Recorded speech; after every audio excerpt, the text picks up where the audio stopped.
Hello friend, मैं रोशन राज आप सभी का स्वागत करता हूं अपने YouTube channel make the life bright पे।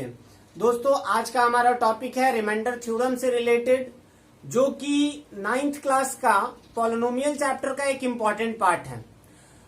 तो दोस्तों, इस वीडियो के अंतर्गत हम रिमाइंडर थ्योरम को और इससे रिलेटेड कुछ क्वेश्चंस को देखेंगे। तो चलिए दोस्तों, इस वीडियो को स्टार्ट करते हैं। तो यहाँ पे दिया गया है रिमाइंडर थ्योरम। तो रिमाइंडर थ्योरम होता क्या है बेसिकली, ये पहले समझते हैं, उसके बाद आगे हम लोग इससे रिलेटेड कुछ क्वेश्चंस देखेंगे। तो रिमाइंडर थ्योरम मान लेते हैं कि let px be a polynomial of degree 1 or more and a b और रियल नंबर a b या फिर अल्फा बी, बुक में तो अल्फा दिया रहता है, हम कुछ भी मान के चल सकते हैं, कोई दिक्कत नहीं। अब यहाँ पे ये क्वेश्चन से राइज होता है कि अगर आप a मान रहे हैं तो a तो वेरिएबल टर्म है, कैसे आप ले सकते हैं। तो चलिए भाई, अल्फा ही हम इसको मान लेते हैं and alpha be a real number, ठीक है। If px is divided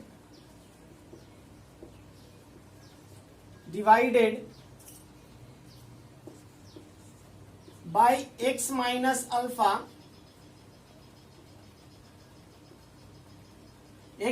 alpha, then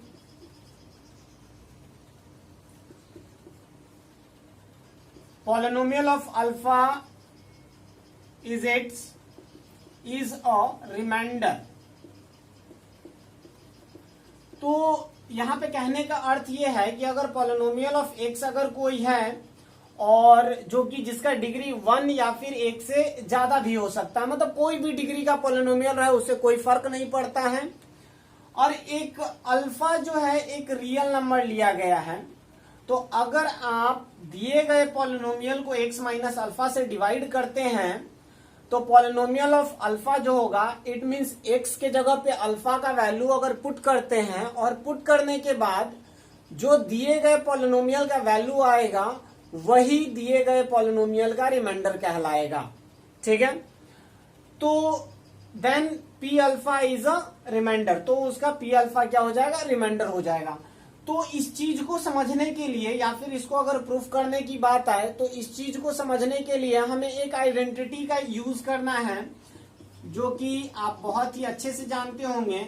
dividend is equal to divisor into quotient plus remainder. ये एक आइडेंटिटी है जिसका बेसिकली हम यूज करेंगे इस चीज को प्रूफ करने के लिए कि पी अल्फा ही रिमाइंडर कहलाता है, ठीक है। तो अगर हम मान लें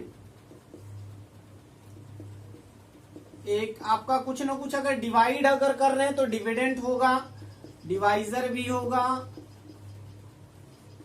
कोसेंट भी होगा और रिमाइंडर भी होगा।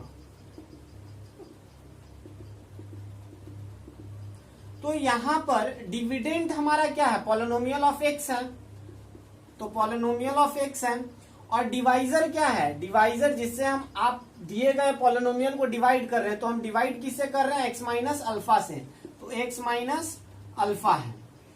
कोसेंट क्या आएगा, qx आ सकता है, तो qx हम मान लेते हैं, और रिमाइंडर को क्या मानेंगे, rx मानेंगे, ठीक है। कोई दिक्कत यहां तक, ओके। तो इसके आगे देखते हैं। तो ये चीज तो आप समझते हैं, जो कि यहाँ पे आइडेंटिटी लिखा गया है, इस चीज का हम लोग यूज करते हैं। और अगर dividend is equal to R आ गया, मतलब कि पॉलिनोमियल ऑफ एक्स, और एक्स के जगह पे अगर अल्फा का वैल्यू पुट करते हैं और रिमाइंडर वो किसके इक्वल आ रहा है, रिमाइंडर के इक्वल आ रहा है, इट मीन्स ये वेरीफाइड है, ठीक है। तो यहाँ पर हम ये लिख सकते हैं polynomial of x is equal to x minus alpha into QX plus RX।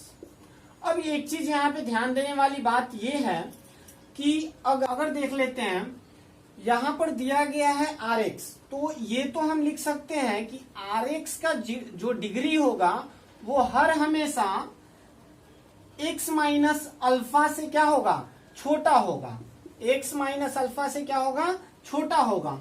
क्योंकि अगर जैसे कि एक एग्जांपल हम लेते हैं 5 और यहाँ 7, एक मतलब कांस्टेंट टर्म के रूप में ही हम डिवाइड देखते हैं, तो यहाँ अगर 1 हम लिखते हैं तो ये 5 और ये 2, तो ये जो है ये तो हर हमेशा क्या हो रहा है, छोटा ही रहेगा। या फिर एक इस तरीके का हम देखते हैं x और ये एक्स स्क्वायर प्लस 2x है, इसको अगर हमें डिवाइड करना है तो x ये एक्स स्क्वायर हो जाएगा और ये माइनस हो जाएगा और यहाँ पर 2x, तो यहाँ +2 हम कर देंगे, ठीक है। तो ये तो आप समझ सकते हैं कि जब भी जो रिमाइंडर आएगा उसका जो डिग्री होगा वो हर हमेशा डिवाइड जिससे किया जा रहा है उससे क्या होगा, कम होगा। यहां पर अगर मान लेते हैं कुछ रिमाइंडर ही आता तो उसका डिग्री जाहिर सी बात है इससे क्या होता, इससे कम होता, डिवाइजर से क्या होता, कम होता। क्योंकि अगर ज्यादा होता तो जाहिर सी बात है इसके आगे भी आप डिवाइड कर सकते थे। तो ये जाहिर सी बात है आपको अच्छे से समझ आ गया होगा। देखिए अब यहाँ पे हम मान लेते हैं कि यहाँ पे हम क्या माने थे, जो पॉलिनोमियल ऑफ डिग्री 1 और मोर था। तो अगर हम इसका मानते हैं कि x माइनस अल्फा जो है, x minus alpha degree of x minus alpha is equal to 1, अगर इसका हम डिग्री मान लेते हैं कि 1 है तो 1 से छोटा rx का डिग्री होगा और सबसे छोटा डिग्री क्या हो सकता है, 0 हो सकता है। तो rx का डिग्री कितना होगा, ये 0 होगा इसका डिग्री। और अगर इसका डिग्री 0 है इट मीन्स वेरिएबल टर्म यहाँ पर नहीं है, इट मीन्स x क्या है, नहीं है। और x नहीं है तो रिमाइंडर किसके इक्वल होगा, सिर्फ और सिर्फ r के इक्वल होगा। आई थिंक ये चीज समझ आया होगा। चलिए इसको हम लोग आगे बढ़ाते हैं। यहां से polynomial of x is equal to x minus alpha, यहाँ qx, और ये किसके इक्वल हो जाएगा, r के इक्वल हो जाएगा। और x की जगह पे हम क्या वैल्यू पुट करते हैं, अल्फा पुट करते हैं। और अगर यहाँ अल्फा आप पुट करते हैं तो ये आ जाएगा अल्फा माइनस अल्फा और यहाँ पर q अल्फा प्लस r, और ये ओवरऑल क्या हो जाएगा, 0 into q alpha is equal to 0, और इधर क्या आ जाएगा r। इट मीन्स यहाँ से आप ये चीज कह सकते हैं कि अगर x के जगह पे अल्फा का वैल्यू पुट किया जा रहा है, x के जगह पे अल्फा का वैल्यू पुट किया जा रहा है तो वो किसके इक्वल आ रहा है, रिमाइंडर के इक्वल आ रहा है। तो यही होता है रिमाइंडर थ्योरम। आई थिंक ये बहुत अच्छे से आपको समझ आया होगा। चलिए इससे रिलेटेड कुछ क्वेश्चंस देखते हैं। तो चलिए इस वीडियो में हम लोग इस 2 क्वेश्चंस को देखते हैं। यहाँ पर दिया गया है पहला question, without actual division find the remainder when px is equal to 2x cube minus 11x square plus 19x minus 10 is divided by 2x minus 5। It means ये पॉलिनोमियल है और इसको इससे डिवाइड किया जा रहा है, तो बिना डिवीजन प्रोसेस के हम लोगों को रिमाइंडर फाइंड करना है। तो चलिए इसको देखते हैं। तो अभी हम लोग जस्ट रिमाइंडर थ्योरम देखें तो by remainder theorem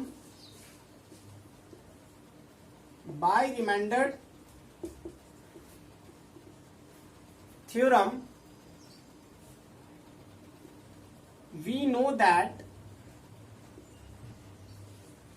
when px is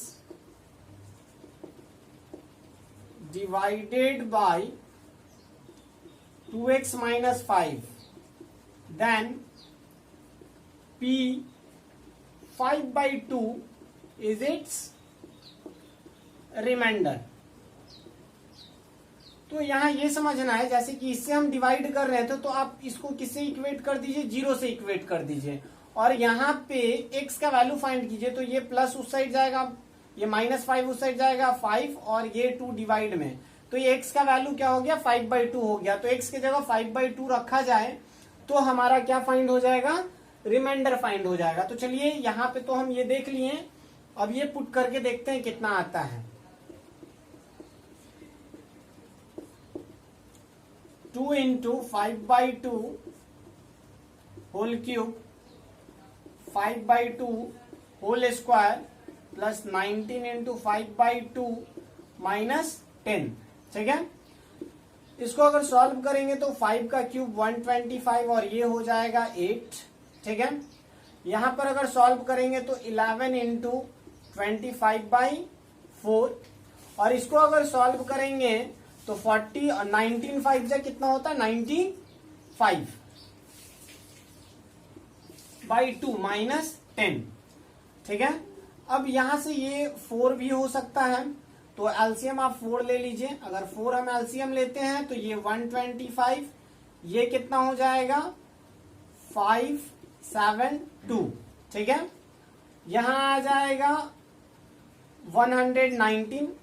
ठीक है, ठीक है, और यहां पर आपका आ जाएगा -40।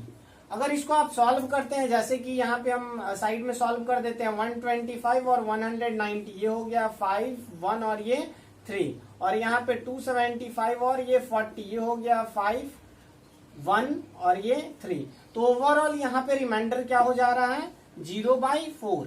इट मीन्स इसका रिमाइंडर क्या आएगा 0। और अच्छा एक चीज और, अगर रिमाइंडर 0 आ रहा है इसका मतलब ये है कि जो दिया गया है डिवाइजर उससे जो पॉलिनोमियल है वो कंप्लीटली डिवाइड हो रहा है। So we can say that 2x - 5 is a factor of given polynomial. तो यहां से हमारा 0 वैल्यू फाइंड हुआ। चलिए नेक्स्ट क्वेश्चन हमारा जो है वो देखते हैं। यहां पर दिया गया है कि पॉलिनोमियल ऑफ x एक दिया गया px और यहाँ पे qx, दो पॉलिनोमियल दिया गया है जिसको हम डिवाइड किससे कर रहे हैं x - 4 से। तो दोनों कंडीशन में रिमाइंडर सेम है, और रिमाइंडर सेम है तो k का वैल्यू फाइंड करना है। तो यहाँ पे अगर x - 4 से हम इक्वेट करेंगे, सेम जो ये लिखा गया है वो सेम हम लोग लिख लेंगे। ठीक है, लेकिन यहाँ पर जो p है, p 5/2 है, तो वहां पर क्या होगा 4 होगा। तो यहां से अगर x - 4 इज इक्वल टू 0, तो x का वैल्यू कितना आ गया 4 आ गया। मतलब कि polynomial of 4 is its remainder. तो चलिए यहां से इक्वेशन हम रेडी करते हैं। तो 4 पहले इक्वेशन में पुट करते हैं, तो 4 अगर पुट किया जाए तो 64 के यहां पे हो जाएगा 16 3 जा 48। ठीक है, और यहां -3, तो ये इसको हम लोग क्या लिख सकते हैं 64 के, और ये इसको अगर सॉल्व किया जाए तो +45। और यहां पर अगर पॉलिनोमियल ऑफ qx में अगर हम पुट करें 4, तो ये अपना आ जाएगा 128। ठीक है, और यहाँ -20 + k इज इक्वल टू, इसको अगर आप सॉल्व करते हैं तो ये 128, ये आ जाएगा 108 + k। अब ये दोनों रिमाइंडर है और यहाँ पर दिया गया है कि इट गिव सेम रिमाइंडर, तो हम दोनों को इक्वेट कर सकते हैं। 64k + 45 is equal to 108 + k। तो ये 64k - k is equal to 108 - 45। तो इधर 63k is equal to 63k का वैल्यू कितना आ गया 1 आ गया। आई थिंक ये क्वेश्चन आपको बढ़िया लगा हो और समझ भी आया होगा। और अगर कुछ यहाँ इस वीडियो से सीखने को मिला हो तो please like share and subscribe करें। ओके, थैंक यू, जय हिंद।